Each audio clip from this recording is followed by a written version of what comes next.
السلام علیکم ورحمۃ اللہ وبرکاتہ۔ محترم سامعین و ناظرین، آج کی اس ویڈیو میں بہت ہی اہم اور خاص بات بتائی جائے گی۔ جو کچھ احباب نے ہم سے یہ مسئلہ پوچھا ہے کہ کیا اسلام کے اندر تفریح کی، مذاق کرنے کی، استہزاء کی گنجائش ہے؟ کیا مذاق کر سکتا ہے؟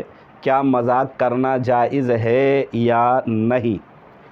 تو دوستو بزرگوں، اسی سے ریلیٹڈ دو چار اہم بات اور خاص مسئلہ بتانے کی جو ہے نا ٹھانی ہے، دل میں بات آ رہی ہے۔ انشاءاللہ لوگوں کے اصرار پر یہ ویڈیو بنائی گئی ہے۔ آپ سے چھوٹی سی ریکویسٹ ہے کہ چینل کو سبسکرائب کریں، ویڈیو کو لائک کریں، اور اگر کوئی بات سمجھ میں نہیں آتی ہے یا مزید آپ کوئی مسئلہ پوچھنا چاہتے ہیں، اور اگر کسی اور چیز سے ریلیٹڈ کوئی خاص اہم مسئلہ، کوئی بات آپ کی ذہن میں آ رہی ہے، تو آپ کمنٹ باکس میں جا کر لکھ کر بتائیں۔ انشاءاللہ مستقل اس پر بھی ویڈیو بنائی جائیں گی، یا ڈسکرپشن میں نمبر بھی میرا لکھا ہوا ہوگا، آپ وہاں سے فون بھی کر سکتے ہیں، واٹس ایپ بھی کر سکتے ہیں۔ تو چلیے ویڈیو شروع کرتے ہیں۔ مسئلہ پوچھنے والوں نے پوچھا ہے کہ کیا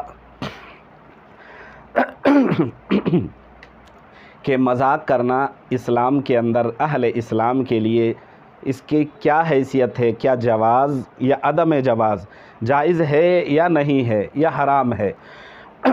تو میرے دوستو، سامعین و ناظرین، جناب محمد رسول اللہ صلی اللہ علیہ وسلم بھی کبھی کبھی اپنے صحابہ سے، اصحاب سے دل لگی کر لیا کرتے تھے۔ جناب محمد رسول اللہ صلی اللہ علیہ وسلم کی حدیث اور کتب احادیث سے اور تاریخی روایات سے اور تاریخ سے یہ بات ہمیں پتہ چلتی ہے کہ جناب محمد رسول اللہ صلی اللہ علیہ وسلم کے پاس ایک عورت آ کر یہ مطالبہ کرتی ہے کہ یا رسول اللہ، آپ میرے لیے دعا فرما دیں تاکہ میں جنتی ہو جاؤں، جنتی اور جنت کا مستحق ہو جاؤں۔ پیارے نبی صلی اللہ علیہ وسلم مذاق میں اور استہزاء اور دل لگی کے طور پر آپ فرماتے ہیں کہ ہرگز بوڑھیاں جنت میں نہیں جائیں گی۔ تو آپ صلی اللہ علیہ وسلم کے یہ بتانے پر وہ جو عورت آئی تھی، وہ بوڑھی آئی تھی، وہ مغموم ہو جاتی ہے۔ آپ علیہ الصلاۃ والسلام فرماتی ہیں کہ سب کے سب بوڑھی جتنے بھی ہیں، کوئی جنت میں نہیں جائے گی، سارے جوان ہو کر جائے گی۔ قرآن میں ہے انا انشأناہن انشاء فجعلناہن ابکارا عربا اترابا۔ میرے دوستو بزرگوں اور سامعین و ناظرین، اسی طریقے سے ایک صاحب آئے، انہوں نے کہا یا رسول اللہ مجھے اونٹ چاہیے۔ آپ صلی اللہ علیہ وسلم نے کہا کہ تجھے اونٹ چاہیے؟ تجھے اونٹ نہیں بلکہ اونٹ کا بچہ دوں گا۔ تو صحابہ جو آئے تھے فریاد لے کر، انہوں نے کہا یا رسول اللہ بچہ دیں گے آپ؟ بچہ کا کیا کریں گے؟ بچے سے تھوڑا ہی کام ہونے والا ہے۔ نبی صلی اللہ علیہ وسلم نے فرمایا اونٹ بھی تو بچہ ہی ہوتا ہے۔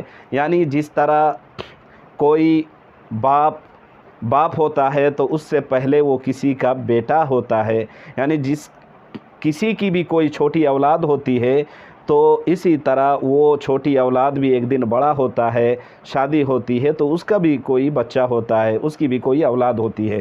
تو آپ علیہ الصلاۃ والسلام نے دل لگی کے طور پر فرمایا کہ تجھے اونٹ نہیں، اونٹ کا بچہ دوں گا۔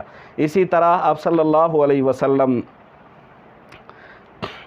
کے بارے میں آتا ہے کہ آپ علیہ الصلاۃ والسلام نے حضرت انس بن مالک کے بارے میں ہے، حدیث میں ہے کہ ایک صاحب آئے اور انہوں نے آ کر کہا، کچھ اصحاب نے، کچھ احباب نے آپ علیہ الصلاۃ والسلام نے کہا انک تداعبنا، کہ آپ ہم سے مذاق بھی کرتے ہیں؟ تو آپ صلی اللہ علیہ وسلم نے فرمایا کہ میں مذاق میں بھی جھوٹ نہیں بولا کرتا، غلط مذاق نہیں کرتا، استہزاء اس طور پر نہیں کرتا کہ کسی کی دل شکنی ہو اور دل ٹوٹ جائے، دل آزاری ہو، کسی کو مغموم کرنا، کسی کو تذلیل اور تضحیک کرنا، اور کسی کے استہزاء کے طور پر دل دکھانا، اور کسی کو پریشان کرنا، شرمندگی میں نڈھال کر دینا۔ شریعت نے مذاق کی بھی ایک لمٹ، ایک حد اور لمیٹیشن، یہ تمام چیزیں جو ہے نا شریعت کے اندر رکھی ہیں۔ اجازت ہے، گنجائش ہے، مذاق کر سکتے ہیں، لیکن شرط یہ ہے کہ آپ لمٹ کو کراس نہ کرتے ہیں۔ لمیٹیشن جو ہے حد جو ہے اس کو کراس کرنے کی اجازت نہیں ہے۔ امید ہے کہ آپ کو بات سمجھ آ گئی ہوگی۔ اللہ تعالیٰ آپ کو سمجھ کی توفیق دے۔